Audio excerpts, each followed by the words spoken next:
நமஸ்காரம். உங்க கல்பனா ஸ்ரீகாந்த். கன்னிராசி மற்றும் கன்னி லக்ன அன்பர்களுக்கு வரக்கூடிய இந்த விஸ்வாவசு வருடம் எப்படி இருக்கும் அப்படின்றது தான் பார்க்க போகிறோம். ஏப்ரல் 14, 2025 ஏப்ரல் 13, 2026 வரைக்கும் இந்த விஸ்வாவசு வருஷம் இருக்கு. குரோதி வருஷத்தை விட ரொம்ப ரொம்ப ரொம்ப நல்லா இருக்கும். நிறைய பேர் கேட்கறது என்னன்னா, மேடம் சனி பகவான் 6ல் இருக்கார், நிறைய நல்லது நடக்கும் அப்படின்னா எதுவுமே நடக்கலையே, எந்த பிரச்சனையும் முடிஞ்ச பாடே இல்லையே, அப்படியே ஸ்டக் ஆகிட்டே இருக்கே, குடும்பம் நிம்மதியாகவே இல்லையே, கடன் அடையவே இல்லையே அப்படின்லாம் சொல்லிட்டு இருக்கிறவங்களுக்கு இப்போ ராகு அப்படின்றவர் இந்த விஸ்வாவசு வருஷத்தில் மே மாசத்துல, அதாவது ஏப்ரல் வருடம் ஸ்டார்ட் ஆகுது, ஒரு மாசத்துல எல்லாம் பார்த்தீங்கன்னா உங்களுக்கு ராகு உங்களுடைய 6ஆம் வீட்டுக்கு வரார். இது மிகப்பெரிய யோகத்தை கொடுக்கும்.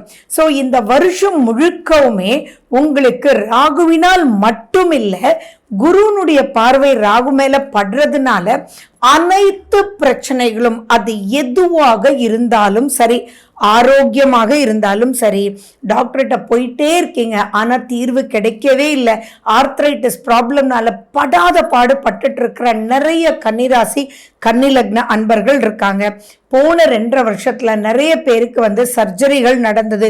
Hip replacement, backbone surgery, spine surgery, இதெல்லாம் தவிச்சிட்டு இருந்திருப்பீங்க. என்ன பண்றதுன்னே தெரியல. நிறைய பேர் பார்த்தீங்கன்னா ஷாக் அடிக்குது உடம்புல, அப்பப்போ என்ன பண்றதுன்னே தெரியல. டிப்ஸ் எல்லாம் ஒரு மாதிரி இருக்கு, ஃபிங்கர்ஸ் எல்லாம் கஷ்டப்படுது, ஷோல்டர்ஸ் பிடிச்சிடுச்சு, ஃப்ரோசன் ஷோல்டர், இதெல்லாம் சொல்லிட்டு இருக்கீங்களா? உங்களுக்கெல்லாம் கவலையே பட வேண்டாம். ஏதோ ஒரு வழி எந்த ரூபத்துல வரும்ன்றது தெரியாது. குரு அப்படின்னா டாக்டர், குருன்னா வழி காமிக்கக்கூடிய திறமை மிக்க நாலேஜ் உள்ள ஒருத்தர். ஒரு வழி உங்களுக்கு கிடைச்சு இது காணா போயிடும். அவ்வளவு நல்லா இருக்கு. ராகு 6ல் அப்படின்றது கொடுத்து வச்ச வரம். ஸோ ஒரு மாசம் இந்த வருடம் பிறந்து நீங்க வெயிட் பண்ணுங்க. ஆரோக்கியம் அப்படின்ற ஒரு விஷயத்திலிருந்து உங்களுக்கு வழிகாட்டக்கூடிய அமைப்பு எக்கச்சக்கமா நல்லா இருக்கு.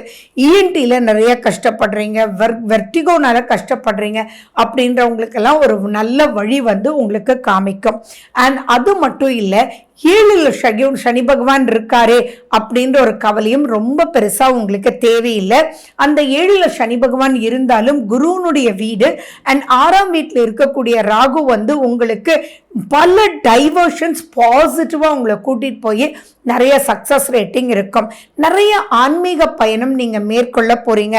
அந்த ஆன்மீக பயணம் உள்ளூர்ல மட்டும் இல்லை, வெளி மாநிலம், வெளிநாடு அப்படின்னு சொல்லிட்டே போலாம். முருகனுடைய வழிபாடு உங்களுக்கு ரொம்ப நல்ல ஒரு அற்புதமான ஒரு வழிகாட்டுதலா உங்களுக்கு அமையும். திருப்பதிக்கு போயிட்டு வாங்க, மதுரை மீனாட்சி அம்மன் கோயிலுக்கு போயிட்டு வாங்க.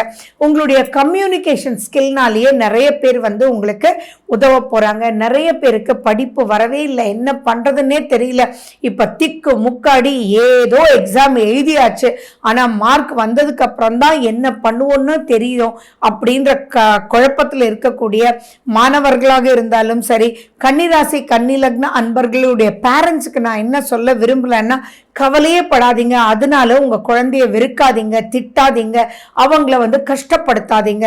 அவங்களுக்கு ஒரு புது டெக்னிக் காத்துட்டு இருக்கு. ராகு அப்படின்னாலே டெக்னாலஜி அப்படின்றது ஞாபகம் வச்சுக்கோங்க. ஸோ இப்போ மேக்ஸ் வரல அவனுக்கு, தமிழ் வரல அவனுக்கு, ஹிஸ்டரி வரல அவனுக்கு, அவன் இன்ஜினியரிங்குன்னு சொல்லி சேர்த்து விட்ட, இவெல்லாம் ஒரு இன்ஜினியர் ஆகி என்ன ஆக போறான் அப்படின்ற கவலையெல்லாம் மறந்துட்டு இப்போ ஒரு மாற்றம் வரும். அந்த மாற்றம் உங்களுக்கே தெரியாது, அந்த மாற்றம் மறைமுகமா வரும். சிறு டெக்னிக் மூலியமா பார்த்தீங்கன்னா பெரிய லெவலு டெக்னிக் டெவலப்பர்ஸாக இருப்பாங்க. ஏன் ஒரு ஏஐயா இருக்கலாம், அல்லது திடீர்னு பார்த்தீங்கன்னா மெரைன் இன்ஜினியரிங்குள்ளே போகிறேன்னு சொல்லி அதில் சக்ஸஸ்ஃபுல்லாக வரலாம். அண்ட் கடல் ரூபத்தில் நிறைய பிளஸஸ் வேறு வேறு வழியில் வரலாம், ஸ்பேஸில் வரலாம். ஸோ வானம் கடல்னு எல்லா பக்கமே நிறைஞ்சு இருக்கக்கூடிய ஆப்பர்ச்சுனிட்டிஸ் கன்னிராசி கன்னி லக்ன மக்களுக்கு இருக்கு. அதுலேயும் பார்த்தீங்கன்னா அக்ரிகல்ச்சர் சம்பந்தமாக இருக்கக்கூடிய பேரண்ட்ஸாக நீங்கள், அவங்களுக்கு படிப்பு வரலையா, கவலையே படாதீங்க. அவங்க உங்களுடைய அக்ரிகல்ச்சர் சப்ஜெக்ட் நுழைங்க. நான் இதை சொல்லும்போது நீங்க கேட்கலாம், எங்க வயலுக்கே வர மாட்டான், திரும்பி கூட பார்க்க மாட்டான், ஏற்கனவே இதுல பத்தலைன்னு சொல்லிட்டு நாங்கெல்லாம் கஷ்டப்பட்டுட்டு இருக்கோம், அப்ப எப்படி குழந்தைகளையும் இதுக்குள்ளே இழுக்கிறது அப்படின்ற எண்ணமே வேண்டாம். இந்த விஸ்வாச வருஷத்துல அக்ரிகல்ச்சர் பிரம்மாண்டமா வரப்போகுது. உங்களுடைய குழந்தைங்க அதுக்குண்டான டெக்னிக், புது முறை, புது வளர்ச்சி, புது ஆராய்ச்சி அப்படின்றது உள்ள கொண்டு வந்து நீங்க மட்டும் இல்ல, உங்க கிராமத்துக்கே உங்களுடைய எந்த ஒரு தோப்பு துறவன் எதுல இருந்தாலுமே அங்க பிரம்மாண்டமான வளர்ச்சியை பல ரூபத்துல அவங்களே கொண்டு வர போறாங்க. அது கலை நயத்துல இருக்கும், ரசிக்கக்கூடியதா இருக்கும். அகெயின் அண்ட் அகெயின் நான் சொல்லிட்டு வரேன், அந்த வளர்ச்சி எப்படி இருக்கும், மறைமுகமா சர்ப்ரைஸா இருக்கும். அது மட்டும் இல்ல, வில்லங்கமாவே போயிட்டு இருக்கா, உங்களுக்கும் உங்களுடைய உறவுகளுடைய நிறைய பிரச்சனைகள் நடக்குதா, ஏற்கனவே கணவன் மனைவிக்குள்ள பிரச்சனை, இப்ப இது வேறையா அப்படின்னு யோசிச்சுட்டு இருக்கீங்களா, உங்களுக்கு எல்லாம் இந்த விஸ்வாவசு வருஷத்துல நிறைய விஷயங்கள் சுப பிரிவாக ஏற்பட்டு அதன் மூலியமா நீங்க போயிட்டு அங்க சாதிச்சுட்டு இங்க வந்து ஒரு வாரமோ அல்லது ஒரு 2-3 நாளா இருக்கும் போது அந்த பிரச்சனைகள், கணவன் மனைவிக்குள்ள இருந்த பிரச்சனைகள் எல்லாமே மாறி அந்யோன்யமான ஒரு விஷயத்துக்குள்ள நீங்க நுழையதான் போறீங்க. கடன் கட்ட போறீங்க, கடன் தீர்க்க போறீங்க, புது கடன் வாங்க வைக்கும். பட் ஸ்டில் நீங்க கவலைப்பட வேண்டிய அவசியங்கள் எதுவுமே இல்லை. அதே மாதிரி யார் சொன்னாலும் உங்களை புரிஞ்சுக்கவே மாட்டாங்க கன்னிராசி கன்னி லக்ன அன்பர்களே. ஏன்னா சனியினுடைய பார்வை பலம் மட்டும் இல்லை, சனி இருக்கக்கூடிய இடமும் உங்களுக்கு நிறைய விஷயங்கள் மைனஸ். ஆனா உங்களுக்கு ராகு பிரம்மாண்டமா ஹெல்ப் பண்ணுது. ராகு ஒருத்தர் போறோம் 6ஆம் வீட்டில் இருக்கும்போது ஒரு பிரம்மாண்டமான வழி காமிப்பார். அல்ல குருனுடைய பார்வையும் படுறதுனால நீங்க எந்த ஒரு காலகட்டத்தில் ஸ்டக்கா இருக்கீங்க, உங்க குழந்தைகளுக்கு ஒரு நல்வழி காமிக்க முடியலையே கஷ்டமா இருக்கீங்க, நீங்க தொழில முன்னேற முடியலையேன்னு கஷ்டமா இருக்கீங்க, எங்க போனாலும் உங்களோட வந்து பாண்டேஜ் சரியா இல்லை அப்படின்னு நினைக்கிறவங்களுக்கெல்லாம் இப்ப தேடி வந்து நெக்ஸ்ட் ஸ்டேஜ் ஆஃப் லைஃப்க்கு உங்களை கூட்டிகிட்டு போவாங்க. நீங்கள் இப்போ பண்ண வேண்டியதெல்லாம் என்ன அப்படின்றதான் தெரிஞ்சுக்க வேண்டியது மிக முக்கியமான ஒரு விஷயம். ஆமாம், இந்த விஸ்வாச வருஷத்தில் உங்களுக்கு சனி கிரகம் 7ஆம் வீட்டில் தான் உட்கார்ந்துட்டு இருக்கார். டைரக்டான பார்வை உங்களை பார்த்துட்டு இருக்கார். 12ல் கேது இருக்கு. அது மட்டும் இல்லை, உங்களுடைய 9ஆம் வீட்டையும் சனி பகவான் பார்க்கிறார், உங்களுடைய 4ஆம் வீட்டையும் சனி பகவான் பார்க்கிறார். ஸோ இதெல்லாம் மைண்டில் வச்சு நீங்கள் அந்த நெகட்டிவ்ன்ற விஷயத்த ரொம்ப போட்டு உங்கள் மனசுக்குள்ள ஒலட்டிக்காம இருந்தாலே போதும், ஆட்டோமேட்டிக்காக சக்ஸஸ் வரும். ஓவர் திங்கிங் வேண்டாம், தூக்கத்தை தொலைக்க வேண்டாம், இம்யூனிட்டிக்கு உண்டான விஷயங்கள் நீங்கள் வந்து பண்ணணும். ஆயில் மசாஜஸ் எடுக்கணும்.